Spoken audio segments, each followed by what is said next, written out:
Assalamu alaikum mes sœurs et bienvenue dans ce 12e et dernier épisode de notre toute première série d'Islam et elle. La semaine dernière, je vous ai ouvert mon cœur avec la douceur infinie du mot Ar-Rahman, le tout miséricordieux.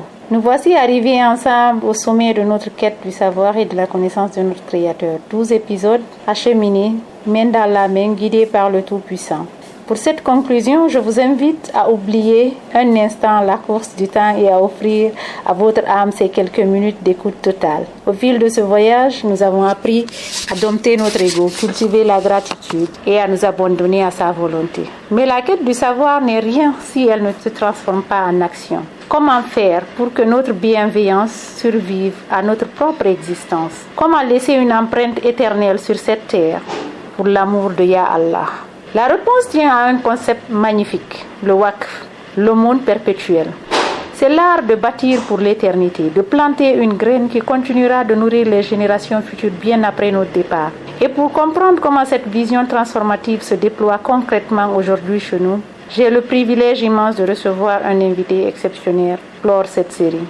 Aujourd'hui, nous tendons notre micro au directeur de Sonoko Waqf, M. Mamadou Bombi Baldé. Ensemble, nous allons découvrir comment la solidarité islamique se structure pour changer des vies de manière durable. La recherche du savoir et de la connaissance est une quête sacrée.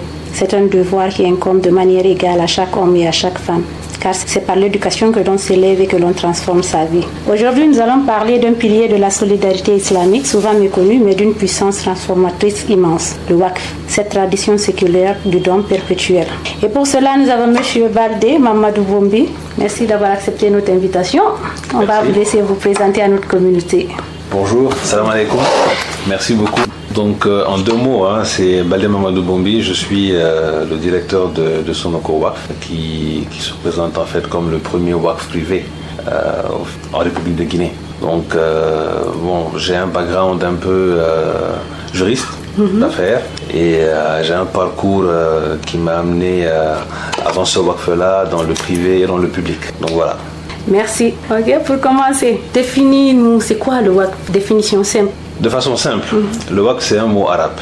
Au sens étymologique, on dit que le Waqf c'est le fait d'immobiliser un bien. Okay. Donc le Waqf dans son sens moderne, c'est le fait d'immobiliser un bien au profit de la communauté. Voilà, donc ça peut être un bien matériel, ça peut être aussi de l'argent. Donc le Waqf est dans un langage simple. Aujourd'hui, c'est une source de financement constante et durable pour soutenir les activités d'intérêt général. Donc dans l'immobilisation, il y a la notion d'immobilisation définitive. Mais ce qu'il faut savoir, c'est que dans les textes que nous avons, même dans les autres pays, au Sénégal et à côté, on parle parfois de Waqf temporaire. Donc ça veut dire aussi qu'on peut faire cette immobilisation-là de façon temporaire. D'accord? Ça c'est très important. Maintenant, l'historique, comment ça a commencé dans l'islam? Le Waqf, ça a commencé en fait, d'après ce qui est rapporté, ça a commencé avec le compagnon du prophète sallallahu alayhi wa sallam, Omar ibn al-Khattab, qui a demandé conseil au prophète et qui lui a dit d'immobiliser un terrain qu'il avait et de fructifier ce terrain-là et de ne pas transmettre ce terrain-là à sa descendance lui-même. Donc c'est cette immobilisation-là pour la communauté. Donc le capital est préservé et ce sont les fruits qui sont exploités et utilisés pour les besoins de la communauté. Donc ça a commencé en réalité par ça. Maintenant, quelle est la différence entre par exemple le Waqf et une fondation normale? Alors, le Waqf est un concept nouveau, pas très connu ici. Absolument. Moi, je l'ai découvert l'année dernière. Non, ce n'est pas très connu du tout. En fait, la différence repose sur les principes. D'accord. Donc, les mécanismes de fonctionnement sont à peu près les mêmes. Parce que dans une fondation normale, un fonds de dotation, par exemple, on affecte un bien aussi. Donc, c'est comme si on confiait la gestion de ce bien-là à des professionnels. Le Waqf, c'est la même chose. D'accord. Mais par contre, la différence repose sur les principes. C'est-à-dire que dans le Waqf, il faut que ce soit conforme aux principes islamiques. Donc, ce que je veux dire, dans un fonds de dotation ou une fondation lambda, ils peuvent aller sur n'importe quel investissement. n'importe quelle activité. Mais dans le waqf, c'est pas possible. Il faut que ce soit licite et conforme à la charia. Maintenant, on va parler de Sonoko Waqf. Comment c'est venu? Alors, Sonoko Waqf, comment c'est venu? Bon, moi, je suis arrivé. L'idée avait déjà germé au niveau du président de Sonoko Waqf. En fait, c'est un monsieur qui a toujours été proche des communautés. Donc, bon, il est quand même aussi assez bien entouré. Et on lui a parlé du waqf, de ce qu'est le waqf. On lui a expliqué que tout ce qu'il fait, il peut le structurer autour d'un concept qu'on appelle le waqf. Donc, c'est comme ça qu'ils ont lancé la chose. Et moi, j'ai rejoint le bateau justement pour traduire cette vision en acte matériel, en acte concret. Donc, Sonoko Waqf a commencé comme ça. En quelle année? En 2024. Oh, ok. Donc, tu as vu, je ne suis pas... Non, c'est très récent. C'est très récent. Ok, voilà. Je vois. C'est très récent. Ok. Donc, nous avons des objectifs aussi. Ok, là, c'est la vision. Je voulais même, c'était la question suivante sur la vision. D'accord. Les objectifs, c'est... nous avons comme objectif d'abord faire la promotion du waqf, la promotion du concept comme outil de développement. Parce que dans d'autres pays, ceux qui ont bien compris l'importance du waqf, le waqf est un outil stratégique qui permet au gouvernement de lever des fonds sur le marché international, auprès des institutions financières internationales et même en local. Donc c'est vraiment un outil stratégique. Donc nous, ce qu'on veut, c'est faire aussi la promotion du waqf pour aider les autorités à mobiliser plus de ressources pour financer les dépenses sociales. Ça, c'est le premier objectif. Et le deuxième objectif, c'est bien sûr aider à lutter contre la pauvreté. Donc, être un partenaire de l'État pour l'atteinte des objectifs de développement durable. Voilà. Concrètement, sur le terrain, qu'est-ce que vous avez fait sur le terrain, sur le terrain, en fait, pour l'instant, nous avons beaucoup de projets. Donc, ce que nous faisons, c'est que nous structurons notre démarche. Notre objectif, c'est de couvrir tout le territoire. Donc, pour ça, nous avons une philosophie, c'est faire. D'accord? Donc, on fait avec des acteurs, on demande à des acteurs de faire. Nous avons une vision, nous avons des objectifs, on se positionne comme leader. Donc on a développé un réseau de partenaires qui sont vraiment bien installés. Et ce sont des partenaires qui sont auprès des populations locales. Donc ça c'est la première démarche. Et nous avons identifié des secteurs. C'est le conseil. Voilà, c'était ça la question suivante, des secteurs. D'accord. Donc les administrateurs ont défini les priorités. Et ces priorités-là, c'est couvrir 3 secteurs essentiellement. Le secteur de la santé, le secteur de l'éducation et le secteur de la culture. Donc dans la culture, il faut aussi entendre promotion des valeurs qui sont les nôtres. Voilà, donc des valeurs islamiques. Voilà, donc chaque secteur, nous avons élaboré un programme d'appui. Donc nous avons un programme d'appui au secteur de la santé, un programme d'appui au secteur de l'éducation, un programme d'appui à la culture. Voilà. Comment vous faites pour convaincre les partenaires? Est-ce que c'est difficile parce que beaucoup de gens ne savent pas, ou bien comment ça se passe avec les partenaires? En réalité, c'est pas très difficile. Bien au contraire, c'est même un peu compliqué parce que, bon, comme Sonoko Waqf, il y a Sonoko là-dedans, dans la dénomination. Le branding déjà. Il y a déjà le branding qui est là et Sonoko est très connu sur le marché guinéen. Donc, on a beaucoup de sollicitations aussi pour faire des partenariats. Donc, c'est plutôt nous qui faisons un tri en fonction des exigences et des critères qui ont été définis par le président et le conseil d'administration. Par exemple, pour une personne qui est riche, qui veut faire, comment vous aidez la personne ou bien comment ça se passe? Nous aidons quelques personnes qui sont intéressées. Donc là, il y a un projet d'actualisation de la loi. Si tout se passe bien, dans quelques mois, on devrait avoir une nouvelle loi. Je pense que cette loi va aider à avoir plus de waqf en Guinée. Donc vous ne voulez pas monopoliser le terrain? Ah non, comme ça.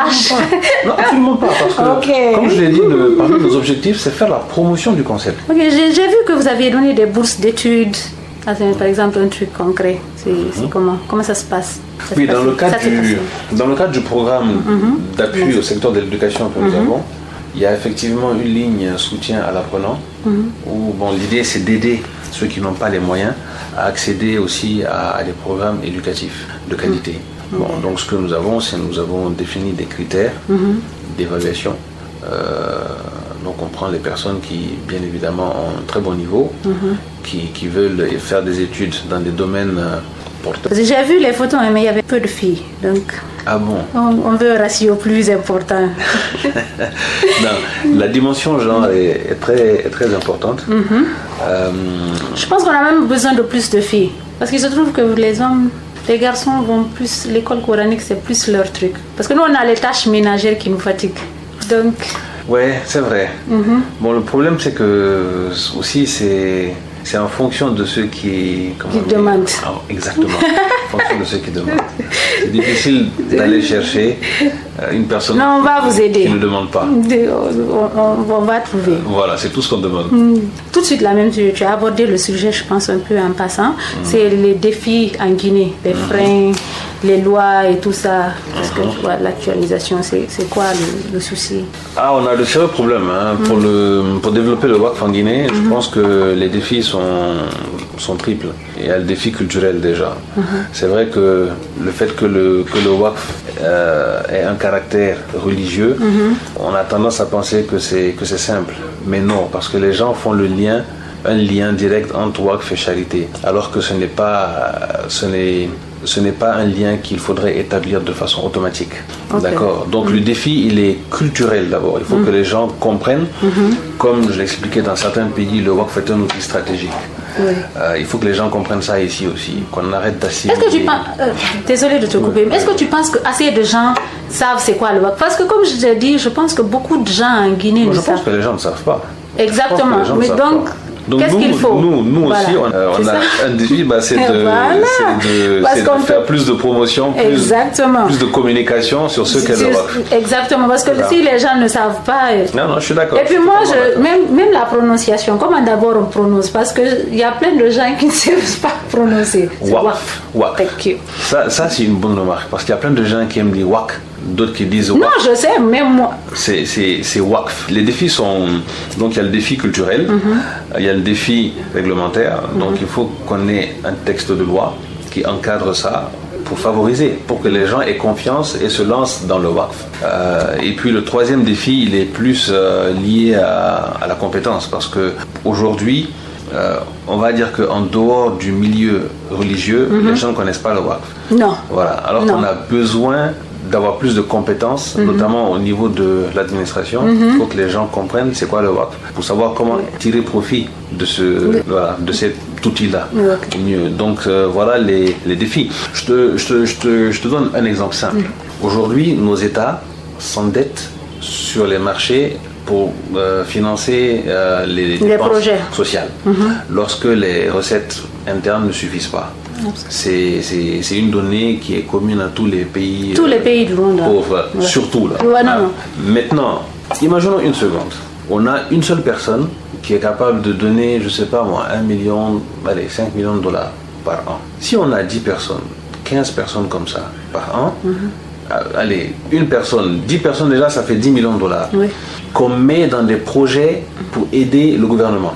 Donc ça fait 10 millions de dollars de dettes en moins que l'État va aller souscrire sur les marchés. Et quand l'État va souscrire, il paye des intérêts sur ces emprunts-là. Donc c'est comme ça que dans plein de pays arabes, les dépenses sociales ont été prises en charge. C'est par des bonnes volontés, des personnes comme ça, et qui ont mis la main à la poche.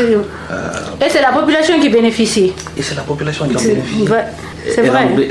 Et la population en bénéficie doublement, parce que non seulement elle bénéficiera directement de l'activité, mais en plus, il y aura moins de charges financières pour le gouvernement, parce que charges financières pour le gouvernement... Mais faut-il des formations spéciales pour ça? Je pense que oui. Exactement, mais est-ce que les gens, on a les ressources humaines, je pense? Pour l'instant, je ne pense pas. Comme je l'ai dit, dans les défis, il y a ce problème de compétences-là. Mais nous sommes en train de développer autour un réseau d'experts sur le WACF. Nous connaissons beaucoup de personnes, que ce soit ici en Guinée et aussi à l'étranger. Nous avons développé un réseau de partenariats techniques. Donc on a des experts. D'ailleurs, en 2024, nous avons organisé ici une conférence sur le WACF.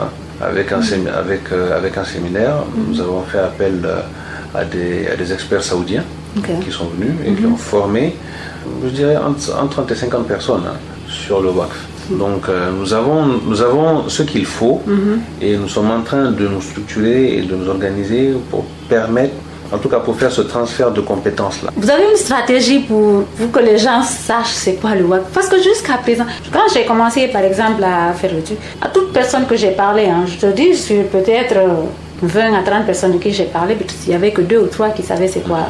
Et les gens savent c'est quoi, ils ne savent même pas c'est quoi le WACF, ils savent juste qu'il y a Sonoko WACF. Mais ils ne savent pas c'est quoi, tu vois, on se dit c'est juste une succursale de Sonoko. Mais en fait, on ne sait pas exactement ce que ça fait. Ils avaient juste entendu le nom, puisque c'est le branding est là, mais on ne sait pas, tu vois. Et même moi, je me suis dit, c'est peut-être une fondation.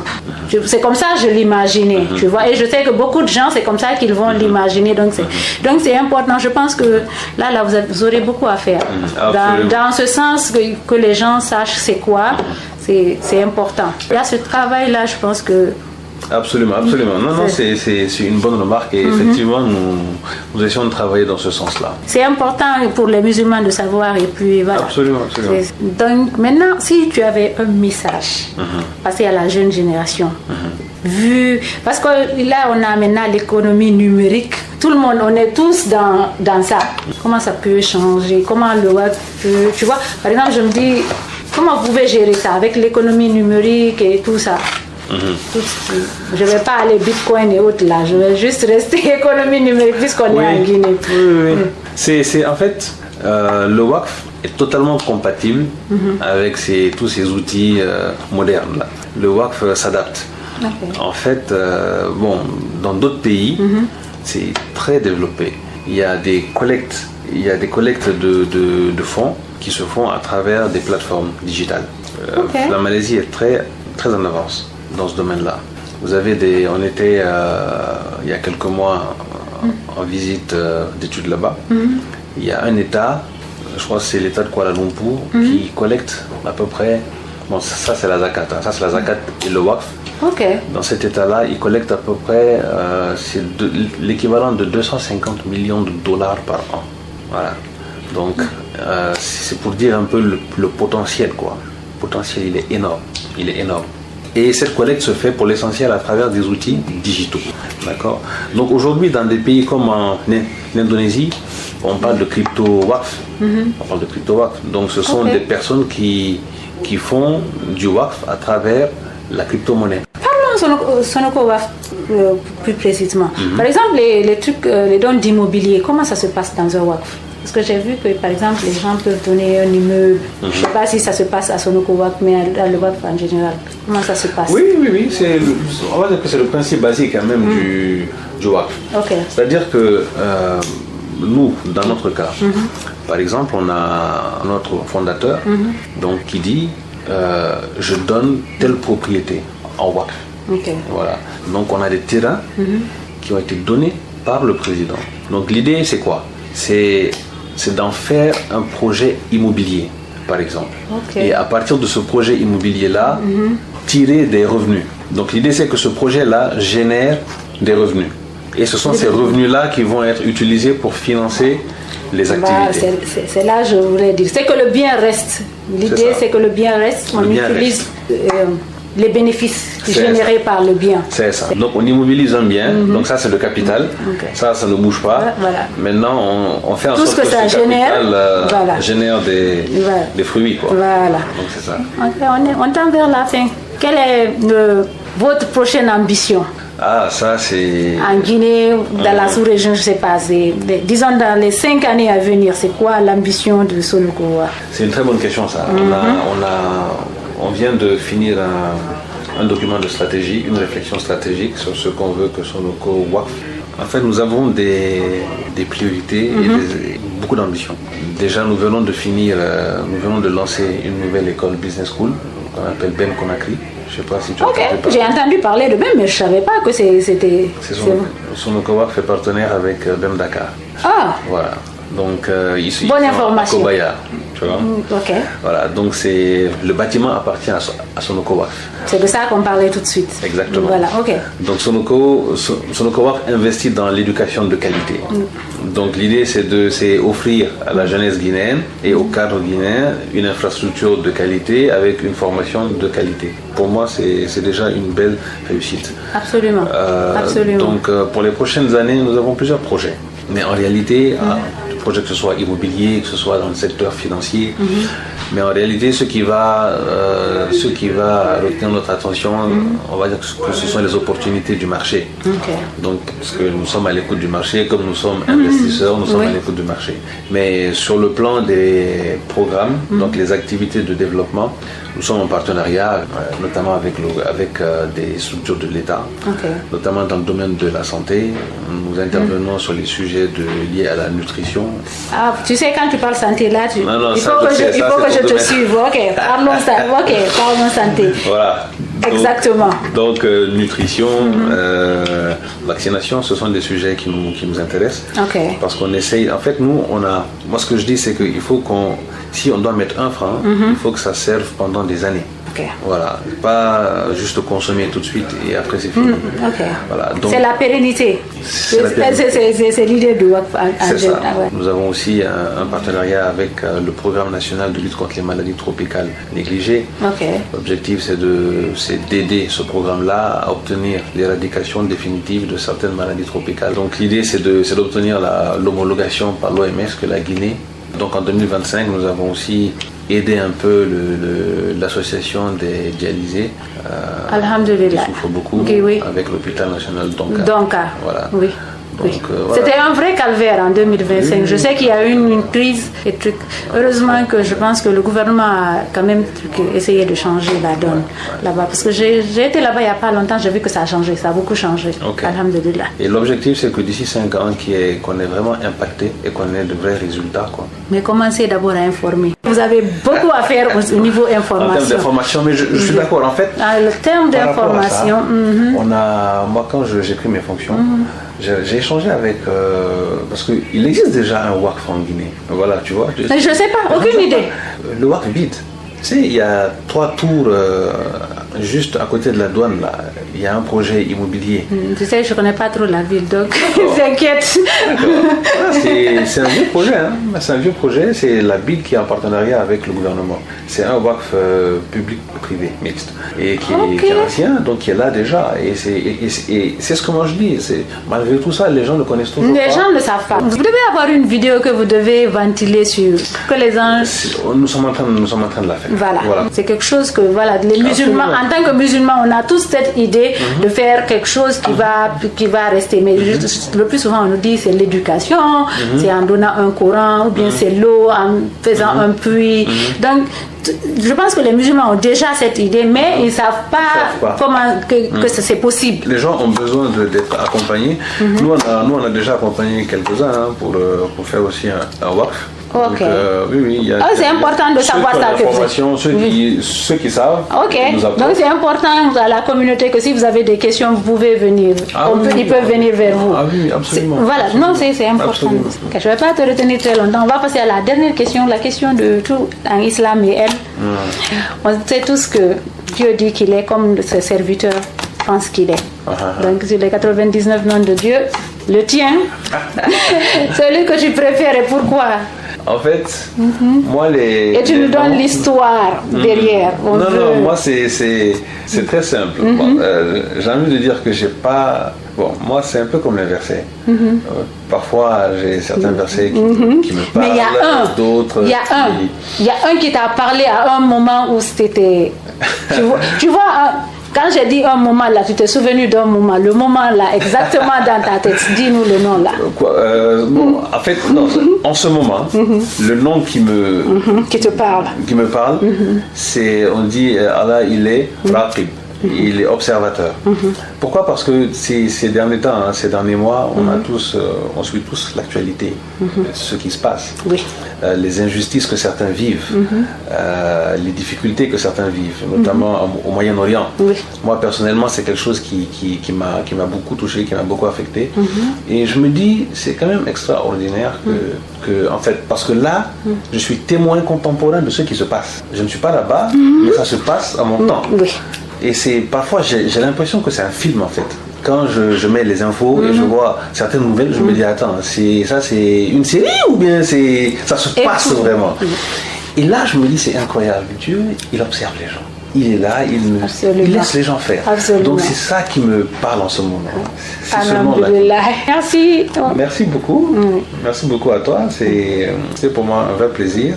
Un immense merci à M. Mamadou Boumbi Baldé pour ce partage si inspirant. Vous l'avez entendu, mes sœurs, le Waqf, c'est la preuve que notre foi et notre bienveillance peuvent et doivent s'inscrire dans l'éternité. C'est notre manière de dire Ya Allah à travers des actes qui nous survivront. Et c'est ici, sur ces perspectives de transmission et d'action, que se clôture notre toute première série de 12 épisodes d'Islam et elle. Quand je regarde le chemin que nous avons parcouru ensemble depuis notre premier pas sur le nom d'Allah jusqu'à aujourd'hui, mon cœur ne trouve qu'une seule formule, la plus belle, la plus complète pour exprimer ma gratitude. Alhamdulillahi Rabbil Alamin. Louange à Allah, Seigneur de l'univers. Louange à lui de nous avoir permis d'ouvrir ce podcast. Louange à lui de nous avoir accordé le temps, la santé et l'énergie d'écouter avec notre âme. Louange à lui d'avoir fait vibrer nos cœurs à l'unisson au fil de ces semaines. Tout ce qui a été bon et juste dans cette série vient d'Allah seul. Et les imperfections ne viennent que de moi-même. Un infini merci à chacune d'entre vous et à tous ceux qui nous ont suivis. Votre fidélité, votre bienveillance et vos messages qui sont une source de force au quotidien. N'oubliez jamais que vous êtes le témoignage vivant de sa miséricorde. Cette première série s'achève, mais la quête du savoir, elle ne s'arrête jamais. Prenons grand soin de notre foi. Continuons de s'aimer nos graines pour l'éternité. On se retrouve très bientôt, Inch'Allah. Qu'Allah nous bénisse, nous protège et nous enveloppe de sa douceur. Assalamu alaikum.